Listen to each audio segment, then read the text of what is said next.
ಅಕ್ಕಿ ಮರಳಿ ಗೂಡಿಗೆ ಅಂತಾರಲ್ಲ, ಹಂಗೆ ಅಕ್ಕಿ ಎಲ್ಲೆಲ್ಲೋ ಹಾರಾಡಿದ್ರು ಮತ್ತೆ ಗೂಡಿಗೆ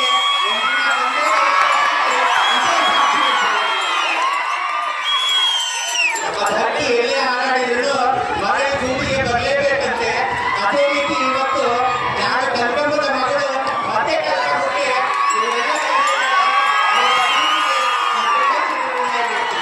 ತುಂಬಾ ನಾವೆಲ್ಲ ಹುಡುಗರಿದ್ದಾಗ ಇಲ್ಲೇ ಅಂಗಡಿ ಇತ್ತು ನಮ್ದು.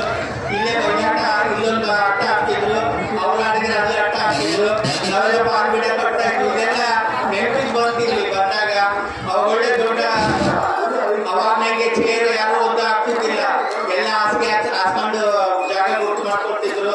ಆ ದೂರದಲ್ಲಿ ವರ್ಷಗಳು ಹಾಕ್ತಿದ್ರು. ಶ್ರೀಮಂತರ ಮನೆಗೆ ಕೂರ್ತಿದ್ದ ಹಾಕೊಂಡು ಅಂಗಳದಾಗ ನೋಡ್ತಿದ್ರು. ಇವತ್ತು ನೋಡಿದ್ರೆ ಸರಿ 1 ಕಿಲೋಮೀಟರ್ ದೂರ ಚೇರ್ ಹಾಕಿದ್ದಾರೆ. ಇದು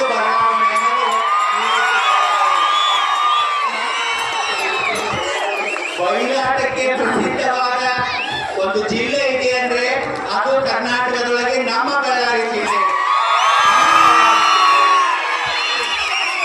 ಅದು ಯಾಕೋ ಏನೋ ಸರ್ಕಾರ ನಮ್ಮ ಬಯಲಾಟ ಅಕಾಡೆಮಿಯನ್ನ ಬಾಗಲಕೋಟೆಯಲ್ಲಿ ಮಾಡಿಬಿಟ್ರು.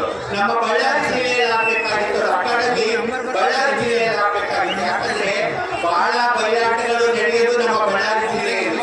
ಆ ಕಡೆ ಏನಿದ್ರು ಸಣ್ಣಾಟ, ದೊಡ್ಡಾಟ, 3 ರೂಪಾಯಿ ಅಂತ ಆಟಗಳನ್ನ ಆಡೋದು, ವಿಜೃಂಭಣೆಯಿಂದ ಕಲರ್ಫುಲ್ ಆಗಿ ಆಟಕ್ಕಂಥದ್ದು ಬಯಲಾಟ ಅಂದ್ರೆ ನಮ್ಮ ಬಳ್ಳಾರಿ ಜಿಲ್ಲೆಯಲ್ಲಿ